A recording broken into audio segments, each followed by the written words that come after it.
é que a perifa tem? O que é que a perifa tem? Mas tem coisas boas também.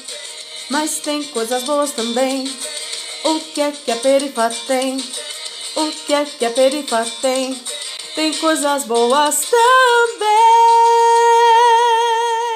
Salve, salve, galera da periferia. Eu sou o Geru e estamos no ar com o nosso programa O que a Perifa Tem?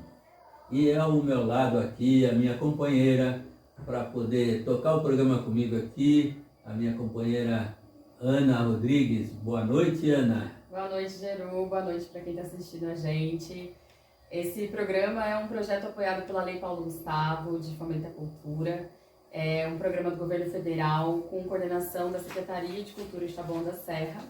E esse projeto tem o intuito de divulgar artistas, fazedores de cultura e pessoas que trabalham no meio de Taboão da Serra e da região. Muito bem, Ana. É um prazer ter você aqui comigo novamente, né? Para a gente tocar o nosso programa aqui. E é uma satisfação enorme para nós começarmos novamente o nosso programa com um ilustre convidado aqui, né? Nosso companheiro Regis Oliveira, não é? Que nesse bate-papo com a gente aqui vai falar sobre a questão da cultura, né? Boa noite, Regis. Boa noite, Geru. Boa noite, Ana. Muito obrigado por ter me convidado. É um prazer estar aqui. Hoje vamos bater essa bola aí. Vamos esperar que seja o melhor possível aí, que a turma goste, né? Vamos ver, né? Com certeza eu vou gostar. E desde já a gente agradece a sua presença aqui, Regis. Regis Oliveira, ele é técnico de som cinematográfico, né? Mexe com equipamentos de som, né? Atuou em pós-graduação audiovisual e roteirista, pesquisador, mas eu vou deixar aí, né, Ana, para que Regis se apresente mais, fale um pouco mais de você, Regis, do seu trabalho, né, dentro da cultura de tudo que você faz e principalmente do seu projeto aqui no Taboão da Serra. Eu vou dar um início, espero não ficar muito longo. Ana, você me corta se eu começar Vou a falar. deixar. Eu nasci na Brasilândia, meu nome é Regis Oliveira Silva. Comecei a trabalhar na área, eu tinha 18 para 19 anos. Comecei a trabalhar numa produtora como assistente de almoxerifado geral. Carregava equipamentos, estúdios, fazia de tudo, né, na realidade, desde produção. Cheguei a fazer assistente de edição, fiz de tudo um pouco. E com o tempo fui me aprimorando mais na área.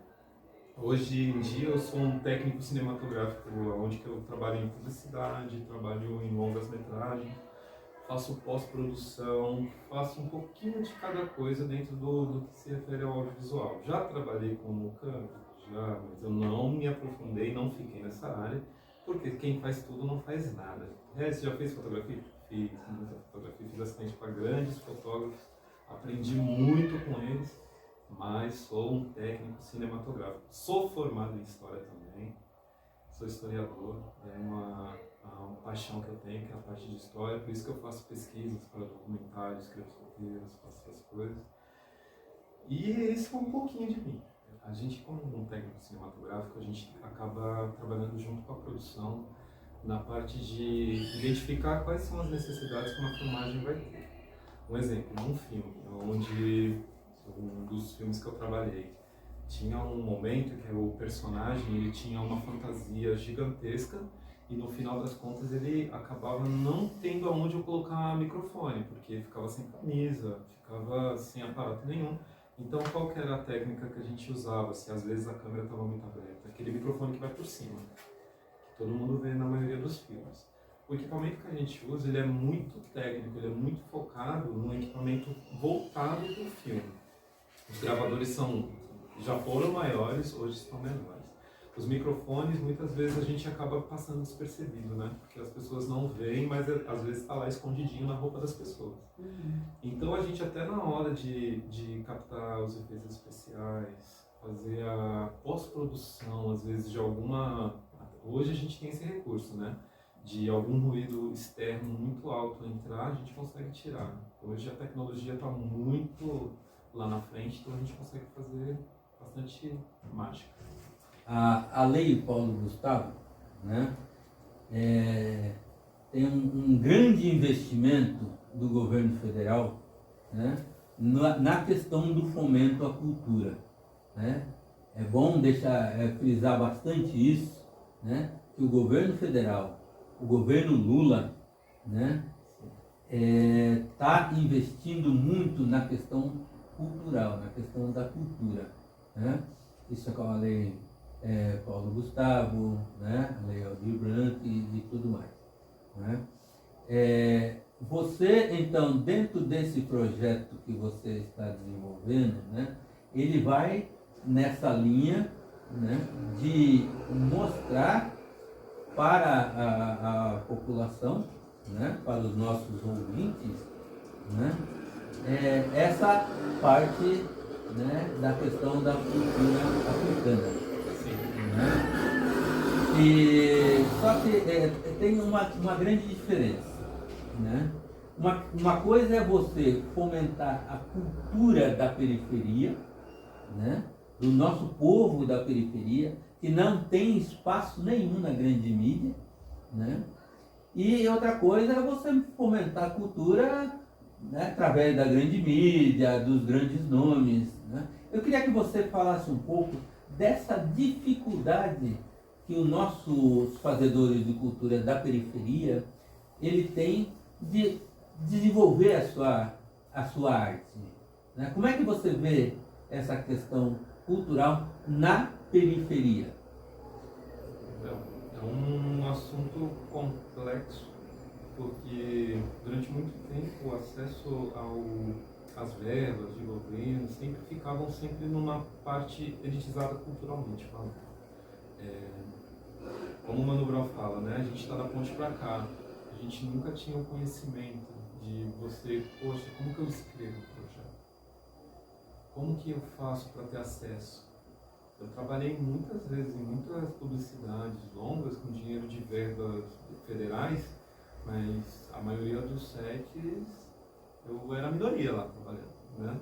Porque os grandes já sabiam o caminho que era para chegar, para ter esse acesso, né? E a gente como periferia hoje conseguir ter o acesso a essas fatias que igual eu consegui fazer um projeto que conseguia ser contemplado com uma verba aí, que eu escrevi um projeto e teve aquilo do governo federal falar, não, tem que ser democratizado, vai ter que ser democratizado, que agora a gente tem um acesso, acaba sendo bem mais democrático das verbas, dos valores. Antigamente a gente não tinha. Muitas vezes o fazedor de cultura ele sabe fazer a parte cultural, ele sabe cantar, ele sabe chegar a filmar, ele sabe fazer a parte da cultura acontecer, mas ele não sabe fazer a parte burocrática, que é você chegar na parte burocrática, é o jeito de simplificar. Eu acho que ainda tem que simplificar mais, na real. É você pegar uma lupa, chegar perto e ver quem é quem. É fácil, não é? Mas só que é um jeito, você pegar a lupa e ver, poxa, esse aqui faz cultura mesmo, ele precisa me dar um nome, que seja, me dê um jeito mais simples para ele conseguir ter acesso. E isso a gente vê que hoje a gente está conseguindo a pequenos passos, mas está indo. A gente teve um tempo de massacre na nossa cultura aí. Sim. A gente teve um tempo complexo de sobrevivência para quem faz cultura. Não foi fácil, eu falo por mim. Principalmente agora na época da pandemia foi... porque uma coisa nós periféricos tem uma coisa de resiliência. Se você não está na sua área trabalhando, você vai dar um jeito de trabalhar. Se não der para você fazer o que você faz, você vai fazer outro. Eu mesmo, na minha área, fiquei praticamente 2 anos sem trabalhar com publicidade. Nossa, mas aí, você fez? Foi dar aula? Eu trabalhei em cozinha. Fui cozinhar, fui fatiar as coisas, deixar pronto, fazer mise en place, fazer essas coisas. Nossa, você já trabalhou com isso? Ele já trabalhou com muita coisa. Você trabalha com tudo, você tem que sobreviver. Se você não correr, ninguém vai correr por você. Então a gente que é de cultura sabe muito bem que é isso. Sabe que tem se corre, não é brincadeira. Mas só que, como a sua pergunta foi, eu acho que a acesso está chegando. E a gente está aí, caindo para dentro. Com atraso, né? Mas graças às deusas, aos orixás, a Exu, né? Estamos um governo progressista que tá abrindo mais as portas para a gente. Mas eu queria que você comentasse agora mais efetivamente o que é o seu projeto aqui em Taboão da Serra. Esse é o projeto, né? Que é o Então Visão da Colonizadora. A minha ideia é fazer, primeiramente, em um terreiro, no Pai José do Congo, que fica aqui no Taboão. Os outros 2 lugares eu ainda estou em pesquisa e pedindo para as pessoas, quem vê e quiser que eu vou fazer aqui do Taboão da Serra, fazer essa parte do Itam, fazer essa oficina, vai estar, não só eu, vai estar a Dinha junto comigo, que ela vai fazer a oficina das abaiomis, que ela vai pegar, vai fazer as abaiomis, também vai explicar. E aproveitando a sua fala, que você me permite, para mandar um abraço para a nossa querida companheira Dinha, né? Ah, sim, era minha irmã. Professora de cultura também aí, né? Tem um trabalho muito forte na questão cultural, né? Um abraço, Dinha, para você, né? Um abraço, Dinha. Um beijo. Sou sua fã. Valeu, Dinha. Tamo junto, Dinha. Eu tive sorte de ter a Dinha nesse projeto, para fazer as abaiomis e falar dessa parte, porque tem isso. Você tem que, na parte das abaiomis, é uma parte que as mães e mulheres faziam para acabar com um banzo, para ajudar. Às vezes a gente pensa que é só para as crianças, não, tem uma história mais profunda aí. E eu queria que você falasse um pouquinho, né, exatamente disso, do momento que você foi lá na África, que você já falou aí, né, da questão da terra, colocar a terra na boca e tal, esse negócio. Eu queria que você explicasse para a gente, né, como é que foi esse seu trabalho lá na África, assim. Como né? você foi para lá, homem? Isso, exatamente isso. Então, foi com um amigo meu, Fábio, que é do Quilombo do Campinho, lá de Paraty. Ele escreveu um projeto que tá acontecendo, aí tá editando, tá montando, chama Agudás, Passageiros da História. O que são os Agudás? Na região do Benin, na parte africana ali do oeste da África, existe um povo que retornou para a África. Eles são escravizados brasileiros, que logo que teve a abolição, né? Fake abolition, no dia 13 de abolição, maio, né? alguns escolheram que queriam voltar para os seus territórios. E eles voltaram. Mas a parte interessante disso, que quando eu pisei lá no território, é você entender que quando você foi tirado, sequestrado de lá, você morava num determinado ponto. Aí você passou 20, 30 anos, 40, até mais aqui. Mas você quer voltar. Aí quando você volta, o seu povo não está mais lá, foi massacrado. Aí quando você chega lá, você é um Agudá. Ah, Agudá, porque tem um porto de Ayudá, que é como se fosse o porto de Ajudá, que é onde que distribuía a população, os escravizados pretos que viriam. Mas só que no termo deles é como se fosse estrangeiro. Como que você é estrangeiro do próprio território? Aí é uma coisa muito doida, né? Que você volta, eu como um homem preto, eu saí com uma consciência aqui do Brasil de que estou voltando para a Irmandade. Estou voltando para o seio da mãe. Colo de mamãe. Estou voltando. Eu digo que eu voltei mais brasileiro, sabendo de que eu sou um preto periférico. Porque quando você vai, você entende que você é um Agudá. Você é um estrangeiro. Eu ia perguntar exatamente isso. Como você se sentiu lá? Um estrangeiro. Eu não sou de nenhum povo. Eu sou descendente direto de alguém. Você volta assim mais, né? Você volta, você sabe de onde você veio. A sua tataravó é de onde? Eu não sei, eu sei que ela, o sobrenome dela era Ana Cândida Maria de Jesus. Você sabe que o sobrenome Jesus eram os escravizados pela parte da Igreja Católica, Jesus Santos. Era Jesus. Meu pai é mais um Silva. Então, eu sou Reginaldo de Oliveira da Silva. Ela perdeu o nome porque ela casou com meu avô. Então, meu avô Silva não sumiu, mas ela era Jesus. E o nome da minha bisavó, Angolina Maria Jesus. Que meu pai falava que ela era pretinha, pretinha, pretinha. E gostava de um cachimbo. É mesmo? Mas só que lá no território, você... É isso que eu estava falando, né? Hoje eu sei que eu estou aqui, mas o aprendizado é gigante. Porque quando você está em Angola, você vê que eles passaram por um processo de massacre também. Porque eles foram colonizados pela mesma colônia que destruiu a gente aqui. E é uma colônia de sugar. A colônia portuguesa, quando foi construído o intuito, nunca foi é uma história repetitiva, mas é um fato. A gente não foi um país construído para ser uma nação. A gente é um país que é construído para ser explorado. E se você parar para pensar até hoje, através de tanto golpe, tantas coisas que acontecem na América Latina, não só no Brasil, você vê que continua sendo um território para ser explorado, que ele não pode ser evoluído. Em África, é a mesma coisa. África, por causa dos europeus que chamaram de África, aquele território chamado Etiópia, terra dos homens pretos. Não era África. A Convenção de Berlim, gente, existia uma convenção onde sentou todos os homens brancos, reis e imperadores da Europa em 1800, não é tanto tempo atrás, e cada um fatiou a África como um queijo. Cada um queria um pedaço. Portugal ficou com Moçambique, Angola e pegou mais uma parte, São Tomé e Príncipe.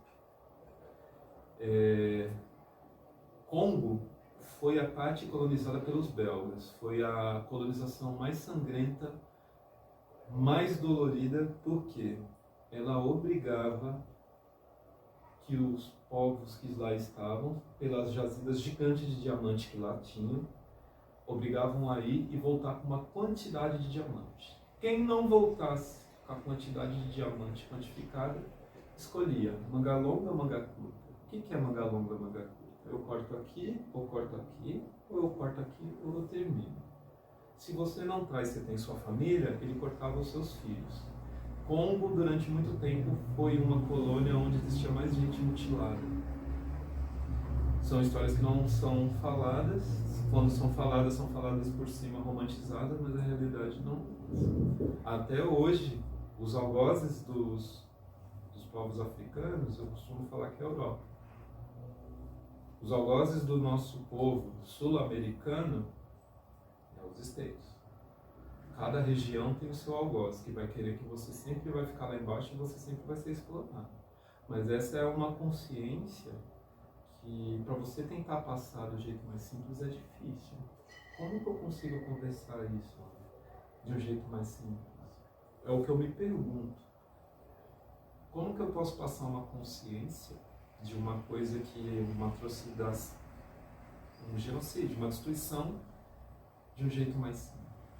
Eu não acredito. E muitas vezes nem é que vai acreditar. Muitas vezes ele vai olhar para você e falar, tá, mas isso eles mesmos se são entre eles. Eles não se escravizavam entre eles, vocês têm que lembrar, não é porque é preto que é todo mundo igual. Existem várias etnias naquela região. O território africano, o continente africano, existe uma quantidade gigante de etnias, que são povos completamente diferentes dos outros. Eu, Regis, quando eu pisei lá em Angola, todo mundo, o mais alto que eu achei lá naquela região, que é o que estava trabalhando com a gente, provavelmente tem gente mais alta, mas o rapaz tinha 1,80 m. Eu tenho 1,90 m, o povo me olhava e achava que eu era gigante. Aí eu perguntei, falei, cara, eu queria saber. Logicamente tem hoje teste de DNA, tem essas coisas, mas com a maior simplicidade do mundo, o rapaz chamava Pedro, ele olhou para mim, Reg, com o sotaque dele, falou, você deve ser Norte África, lá que são altos. Você, seu povo, deve ser Norte África. Eu falei, nossa, já é um caminho, hein? Já estou achando um caminho. Mas voltando, a gente tem que trazer essa consciência para os nossos aqui, desse caos, desse massacre que a nossa massa sofreu. Mas o problema é trazer de um jeito simples, é o que eu falo para todo mundo, né?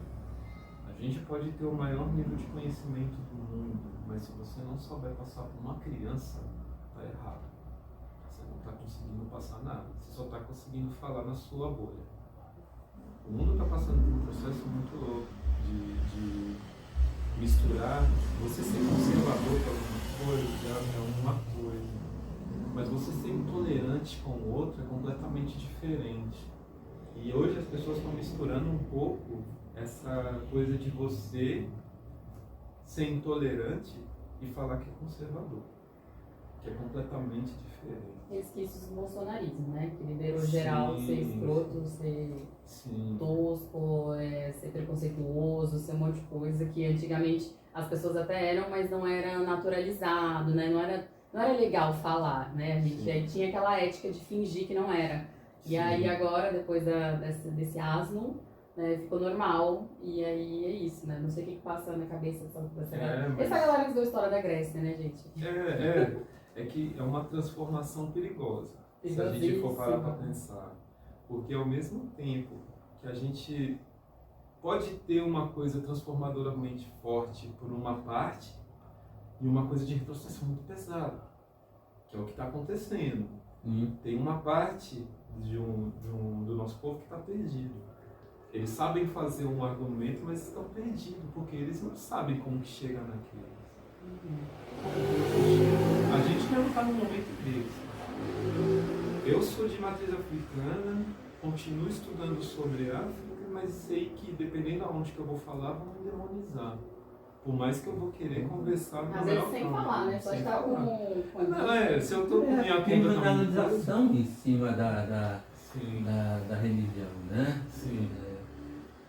Feita, inclusive, pela elite branca. Não é só da religião, né? Da cultura, né? De jogar capoeira. Mas uma coisa que é muito relativa culturalmente falando é que na frente você pode falar mal, mas por trás você vai pedir socorro. Que é o que aconteceu durante muito tempo.